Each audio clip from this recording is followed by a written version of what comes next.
Hey guys, welcome. So for today's video, I have my end of year tag.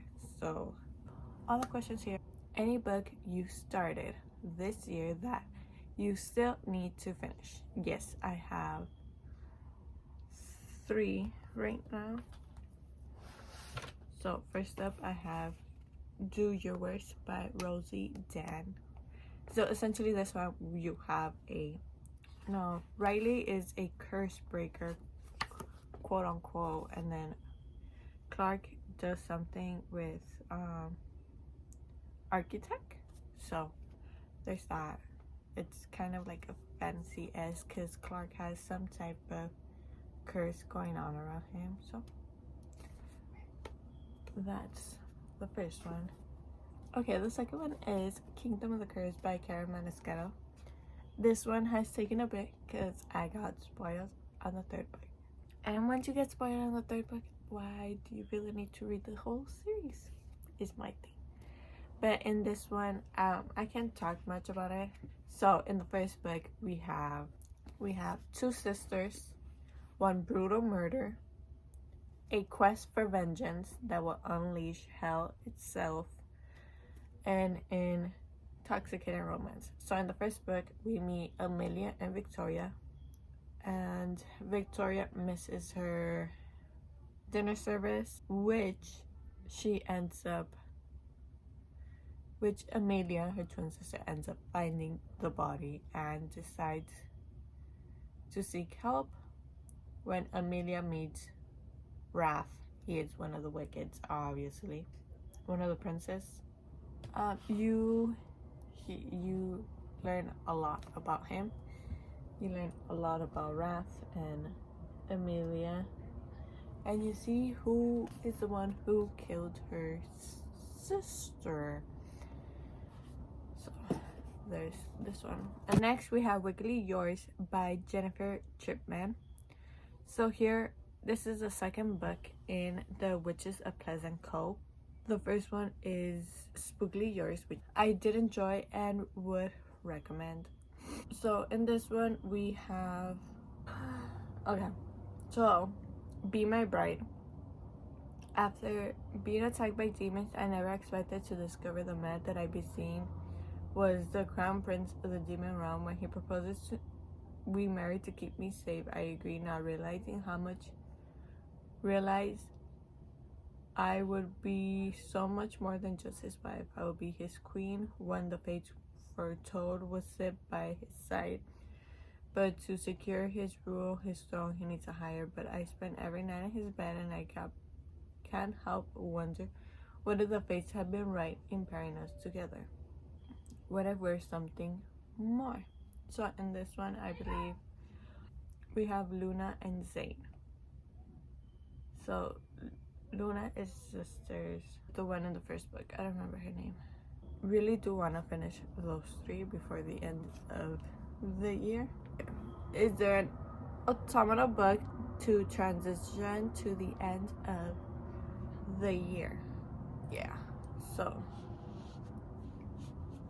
I would say ACOTAR because I'm gonna start my reread soon, and I would say this would transition into fall. Granted, you do have a spring essence in the book, but I feel any ACOTAR book you can read any month. Honestly, it doesn't necessarily need to be a certain month. You can read this any time of year. So this one, you have Farah, who is 19-year-old, kills a wolf in the woods, and she is dragged into a magical land that she's only heard from legends. And in there, she discovers her captor is not a beast, but a lethal, immortal fairies who want to rule her world. Yeah. You have Farah, Tamlin, Lucian, and you meet Reese in this book. So this is the first one. The next one I would say is, sorry, they're right here. is City of Ashes by Cassandra Clare. This is another that you don't necessarily need to read it in a certain month, but I feel like this one will thrive in the autumnal winter months. So here we have Claire, Simon, Jace. In the first book we have them. Claire and Simon are best friends, have always been best friends. They go to a teen club and they meet Jace, Alec, and Isabel, and they see that Claire sees them, I guess, kill a person. From there on, things happen. When she goes home, she can't find her mother. Her mother's lost and about, so she wants to know what happened to her mom, and in there go after her, see where she came from, learns a whole lot about the supernatural world, about shadow hunters, that they can only be seen if they want to be seen. So the second book takes over that, and the first book left me on a huge no. But I have heard that what happened in the first book, there it gets cleared up. I don't know if it's in this book or in later books, but there's that. And then the other book I think would be a good one to transition is Iron Flame by Rebecca Yarros. Seeing as the fact how it left off in Fourth Wing, I would say it's a good autumnal book to the end of the year. Is there a new release you're still waiting for? So as of right now, I'm not sure if it's coming out or if it came out, but this is the one I'm very interested in. It's A Cruel Thirst by Angela Montoya. So if I remember, it's a vampire and vampire hunter romance, and I'm all about anything vampire related. So that one, and I guess if we're not going over, yeah, I would say that's the only one as of right now. I don't know if there's any other. If there's any other, I'll pop it up on the screen, but those are that. The next are, what are 3 books you want to read before the year ends? Okay, I'm gonna end it. Yeah, these 3 books are the starts of new series. First up, The Inheritance Games by Jennifer Lynn Barnes. So for this one, I've read The Naturals from her. I loved it. I want to reread it. I was thinking about it the other day, and I do want to reread it. So this one, you have secret passages, elaborate riddles, billions at stake. Avery Grimes has a plan for a better future, survive high school, win a scholarship, and get out, but her life changes in an instant when a billionaire Tobias Hawthorne dies and leaves her virtually his entire fortune. The only catch, Avery must move into his sprawling mansions full of secret passages, riddles, and codes. Unfortunately for Avery, the Hawthorne house is occupied by the family that was just disinherited. This includes the 4 Hawthorne brothers, dangerous, magnetic boys who grew up with every expectation that one day they would inherit billions. Heir apparent Grayson is convinced that Avery is a con artist and is determined to take her down, but his brother Jameson views her as their grandfather's lost hurrah. Twisted riddles, a puzzle to be solved, caught in a world of wealth and privilege with dangers around every turn. Avery will have to play the game herself to survive. So if I remember correctly, Jennifer Lynn Barnes does short chapters, and that's the way to my heart. Honestly, I think after I finish one of the books I have currently, I will read this. But yeah, this is the first one. The next one is Flawless by Elsie Silver. So this one is, the rules were simple. Keep my hands off his daughter and stay out of trouble, but now I'm stuck with her. There's only one bed, and well, rules are meant to be broken in the face of professional bull riding, the golden boy. Or at least I was until it all blew up in my face. Now my agent says I have to clean up my image. So I'm stuck with his ball busting daughter for the rest of the season as my full-time supervision. I don't need a goddamn babysitter, especially one with skin-tight, skinny jeans, a sexy smirk, and a mouth she can't stop running, a mouth I can't stop thinking, because Summer isn't just another conquest. She sees the man behind the mask and doesn't run. She pulls me closer even when she shouldn't. She says this means nothing, but I say this means everything. She says there are boundaries we shouldn't cross, that my reputation can't take any more hits, and neither can her damage heart. But I'm gonna steal it anyways. So I've heard this is a good book. I forgot which one I'm very interested in. So, start off the series. I usually don't do this. I usually start with the book that I'm most intrigued in, and then I go on to the series. But I feel like I would like this whole series. But before I start this, I actually want to read her backlog before I start on her new books, just so I give them a fair chance, honestly. Because if I read this, not obviously, because this could be better than her first book she came out, but I also want to give her first book that came out a good chance. If anything, I'll just read one book from the series and read another book from that series.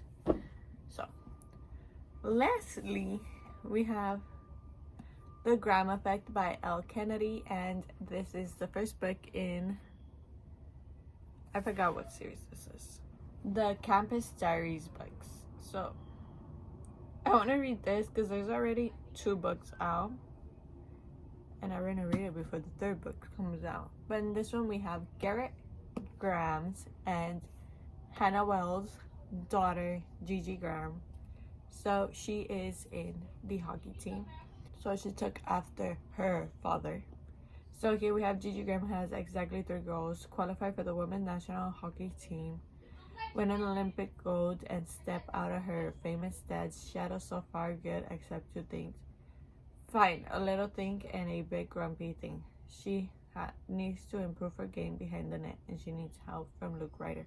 Ryder is 6'5", built, opinionated, rude, and sexy as hell, but he's still an enemy. Briar's new hockey co-captain has his reasons, though. Men's team just merged with a rival program, leaving Ryder with an angry roster where everyone hates one another's guts. To make matters worse, this summer coaching spot he was angling with the legendary Garrett Graham is out of reach after he makes the worst possible. Sorry if the lighting changed, but the worst possible impression on his hero. So really this is a compromise. Compromise with Gigi is a win-win. He helps her make the national team. She puts in a good word with her dad. The potential snag, this bone-deep, blood-numbing, mind-spinning chemistry they are trying to ignore. It's a dangerous game they're playing, but the risk might be worth it. So, got excited to read this.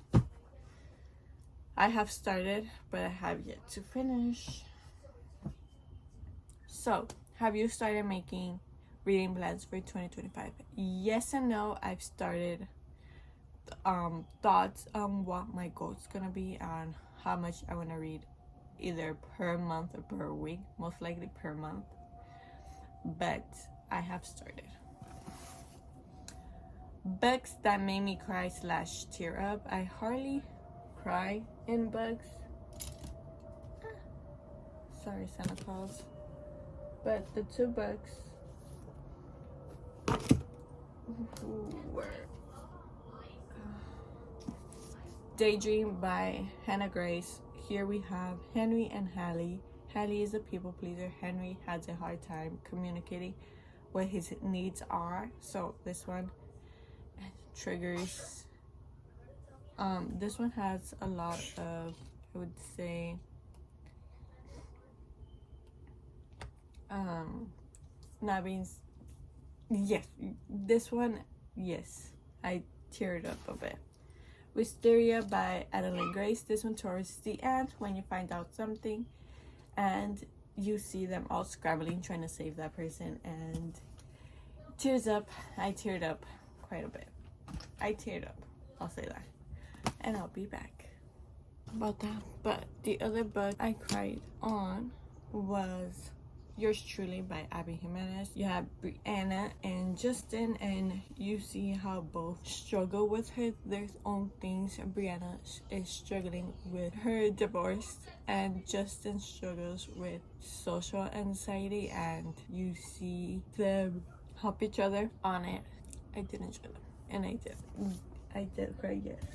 My biggest surprise for this year was Belladonna, only because I was 30 something pages, was not intrigued, did not see the point of continuing this book, but I pushed through, and I pushed through, I think, 150 pages, and I got intrigued. I was very intrigued in this whole book, this whole series, that the next two books, Foxglove and Wisteria, I finished within the same month. I finished them in a month.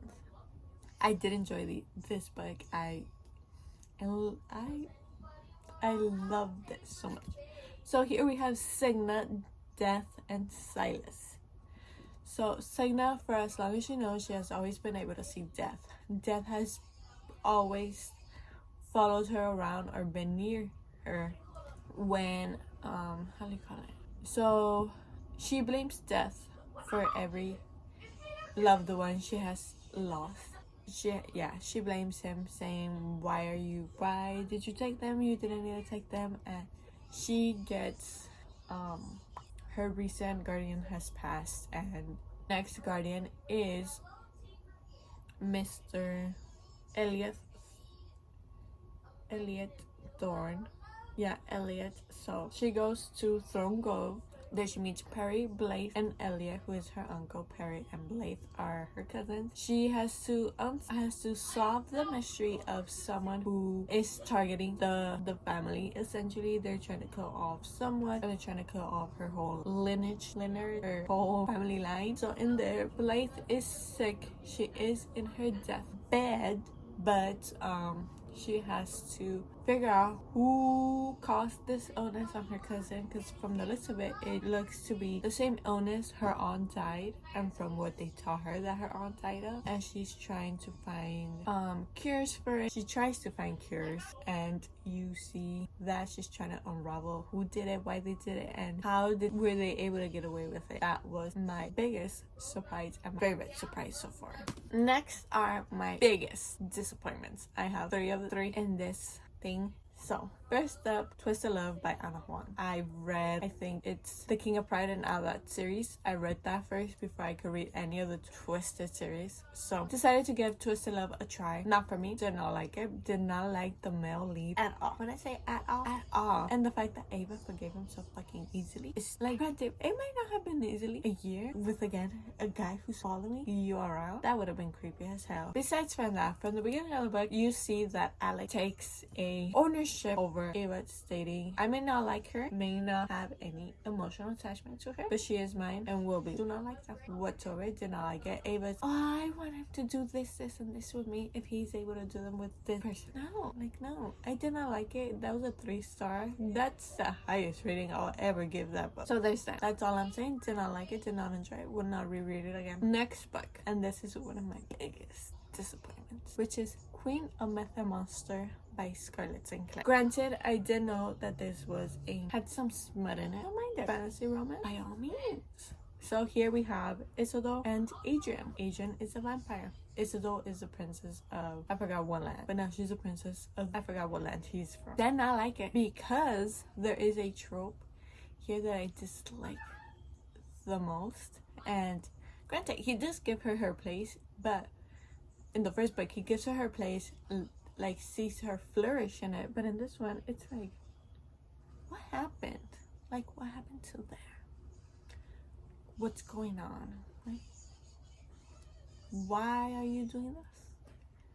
How is this anything related to anything that's going on? Will I read the last book? Yes, I will. Why? Because I want to see this fucking series through. I want to check it off in my little series tracker. Only reason. Will I enjoy it? Maybe. Maybe not. Last one is Broken Miles. I forgot by what author. But this one, it's not a biggest disappointment, but this reminded me a lot of King of Greed by Anna Huang. Granted, don't know which one was published first, but I don't really care. It had this premise, essentially, where the guy is a workaholic, cares about like, oh, let me give my family a good life, let me bring in more money. Okay, the girl decides, I'm tired of that, I'm out, which she does. But in this one, the girl stays working with his family in a vineyard, a wine yard. I figured out something about the dad. Could see that miles away, but I figured it out. So in that one, I feel like it was more about smut in a way than actually them like talking through their problems, their old marital trying to see if they're trying to figure out. They did that towards the end of the book. Granted, is there anything else? Probably. Did I really care about it? No. Will I reread it? No.